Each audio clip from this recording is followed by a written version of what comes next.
135তম তিরোধান উৎসব। লোকনাথ বাবা ভারতীয় সৈনিকদের একটি শ্রদ্ধা জানানো হয়েছে, মানে অসম্ভব সুন্দর খেতে। কিছু প্রোগ্রাম হবে আজকে। হ্যালো বন্ধুরা, ওয়েলকাম টু মাই চ্যানেল। সকলে কেমন আছো? আশা করি খুব ভালো আছো। আবার একটা নতুন ব্লগে সকলকে স্বাগত জানাই। আজকে হচ্ছে লোকনাথ বাবার 135তম তিরোধান উৎসব।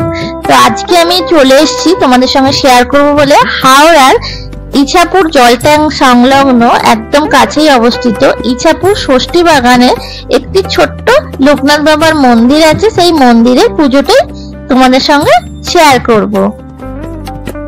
এই মন্দিরে সকাল থেকে পুজো চলছে। তো আমি এসেছিলাম সন্ধ্যাবেলা 8টার দিকে। দেখো মন্দিরটা কত সুন্দর করে সাজানো হয়েছে। ছোট্ট মন্দির, তবে মাথার উপরটা সেট করা আছে। দেখো ফুলমালা দিয়ে খুব সুন্দর করে সাজানো হয়েছে। আর তোমাদের বাবার দর্শনও করাবো। এই দেখো, এই হচ্ছে লোকনাথ বাবা। এই দেখো, বাবাকে জানায় শতকোটি প্রণাম। বাবা লোকনাথ ছিলেন একজন হিন্দু সিদ্ধ পুরুষ। তিনি 31শে আগস্ট 1770 খ্রিস্টাব্দে শ্রীকৃষ্ণের জন্মতিথি জন্মাষ্টমীর দিন উত্তর 24 পরগনার কচুয়া গ্রামে এক ব্রাহ্মণ পরিবারে জন্মগ্রহণ করেন। ওনার পিতার নাম রামনারায়ণ ঘোষাল ও মাতার নাম শ্রীমতী কমলা দেবী। তিনি ছিলেন তার বাবা মায়ের চতুর্থ পুত্র। ওনারই একটি উক্তি হলো, রণে বনে জলে জঙ্গলে যখনই বিপদে পড়িবে আমাকে স্মরণ করিও, আমিই রক্ষা করিব। দেখো তোমাদের সঙ্গে কথা বলতে বলতে এইখানে একটা জিনিস দেখাই।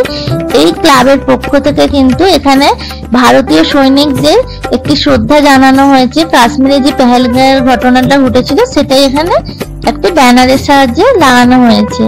আর এই দেখো মন্দিরটা কিন্তু চারিপাশটা তোমাদের আগেই দেখালাম, পুরো কিন্তু প্যান্ডেল করা হয়েছে। এখানে ভোগ বিতরণও করা হচ্ছে। এই দেখো, এই জায়গাটায় ভোগ প্যাকিং এর কাজ চলছে, যেগুলো পার্সেল যাবে, এবং পাতায় করে সকলের হাতে হাতে প্রসাদ দেওয়া হচ্ছে। প্রসাদে ছিল পোলাও ও আলুর দম।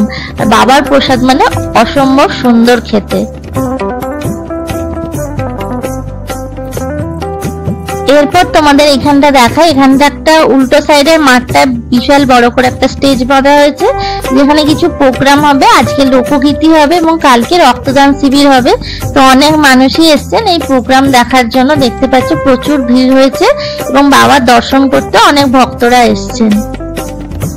বাবা লোকনাথ 3রা জুন 1890 খ্রিস্টাব্দে বাংলাদেশের নারায়ণগঞ্জের সোনারগাঁওয়ে বারোদি আশ্রমে দেহত্যাগ করেন, অর্থাৎ আজকের দিনে। তখন তার বয়স ছিল 160 বছর।